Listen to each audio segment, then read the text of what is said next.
जब सत्ता और विपक्ष आमने सामने आ जाए तो सब सिर्फ बयान नहीं रहते हैं, वे सियासत की तलवार भी बन जाते हैं। बिहार की राजनीति में इस बार यह तलवार सम्राट चौधरी ने खुद ही घुमा दी है और निशाने पर है लालू परिवार और राजद की अंदरूनी राजनीति।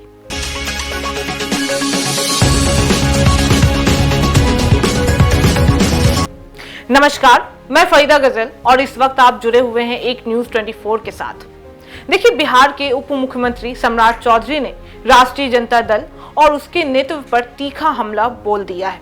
राजद सुप्रीमो लालू प्रसाद यादव पर निशाना साधते हुए उन्होंने पार्टी में वंशावद, आंतरिक लोकतंत्र की कमी और कार्यकर्ताओं की भूमिका को लेकर कठोर शब्दों का इस्तेमाल भी कर दिया है। जी हां, खास तौर पर तेजस्वी यादव को कार्यकारी राष्ट्रीय अध्यक्ष बनाए जाने को लेकर सम्राट चौधरी ने इसे पुत्र मोह की राजनीति करार दे दिया है। सम्राट चौधरी का यह बयान ऐसे समय में आया है जब बिहार की राजनीति में नेतृत्व, संगठन और भविष्य की दिशा को लेकर बहस भी तेज हो चुकी है। उन्होंने साफ तौर पर कहा है कि राजद में लोकतंत्र नाम की कोई चीज ही नहीं बची है और पार्टी पूरी तरह से लालू यादव के परिवार के इर्द गिर्द सिमट कर रह चुकी है। उनके मुताबिक राजद में फैसले विचार या योग्यता से नहीं बल्कि रिश्तों से ही लिए जाते हैं। तेजस्वी यादव को कार्यकारी अध्यक्ष बनाए जाने पर तंज कसते हुए उन्होंने कहा है कि यह फैसला पार्टी की सोच को उजागर भी करता है, जहां नेतृत्व तय नहीं होता है बल्कि सौंप दिया जाता है। सम्राट चौधरी ने यह तक कह दिया है कि राजद में जो लोग बने हुए हैं वे जिंदगी भर गुलामी करने को तैयार भी बैठे हुए हैं। यह बयान केवल राजनीतिक हमला नहीं है बल्कि राजद की संगठन से जुड़ी संस्कृति पर सवाल भी उठाता है। उनका कहना है कि अगर किसी पार्टी में आंतरिक लोकतंत्र होता है तो नेतृत्व का चयन बहस, चुनाव और सहमति से ही होता है, ना कि पिता के फैसले से। विधानसभा चुनाव का जिक्र करते हुए सम्राट चौधरी ने दावा किया है कि बिहार की जनता ने राजद की राजनीति को नकार दिया है। उन्होंने साफ तौर पर कहा है कि जनता ने पार्टी को सीमित सीटों पर समेटकर साफ संकेत दे दिया है कि अब पुराने दौर की राजनीति स्वीकार नहीं की जाएगी। उनके मुताबिक यह नतीजा सिर्फ चुनावी हार नहीं है बल्कि जनता के भरोसे का टूटना भी है।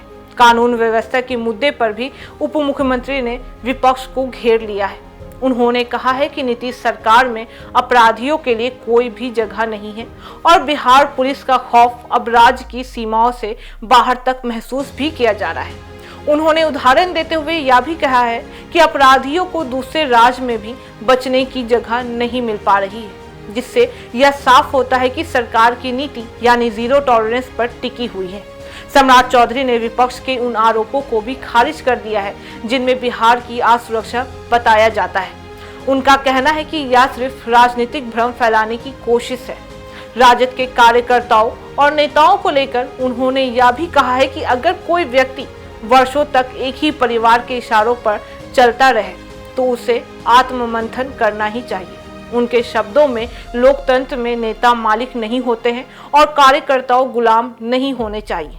राजनीतिक जानकार मानते हैं कि सम्राट चौधरी का यह बयान केवल प्रतिक्रिया नहीं है बल्कि आगामी चुनावी रणनीति का हिस्सा भी है। वंशावाद बनाम लोकतंत्र की बहस बिहार में पुरानी है और भाजपा जेडीयू गठबंधन इसे लगातार मुद्दा भी बनाता रहा है। इस बयान से यह साफ है कि आने वाले समय में यह टकराव और भी तीखा होने वाला है। सम्राट चौधरी का यह आक्रामक बयान बताता है कि बिहार की राजनीति अब नरम शब्दों के दौर से बाहर निकल चुकी है और राजद पर वंशवाद और गुलामी का आरोप सिर्फ बयान नहीं बल्कि आने वाली सियासी संघर्ष की झलक भी बन चुकी है। सवाल सिर्फ यह है कि क्या राजद इन आरोपों का जवाब संगठन से जुड़े हुए बदलाव से देगा या फिर यह जंग और तेज हो जाएगी। इसका फैसला आने वाला वक्त ही करेगा। तो फिलहाल इस खबर में इतना ही। बाकी इस मामले पे आपकी क्या राय है, आप हमें कमेंट करके जरूर बताएं। ऐसी तमाम खबरों के लिए देखते रहिए न्यूज 24। हर खबर सबसे पहले, सबसे सटीक। वीडियो को लाइक करें, शेयर करें और चैनल को सब्सक्राइब करना ना भूलें। धन्यवाद।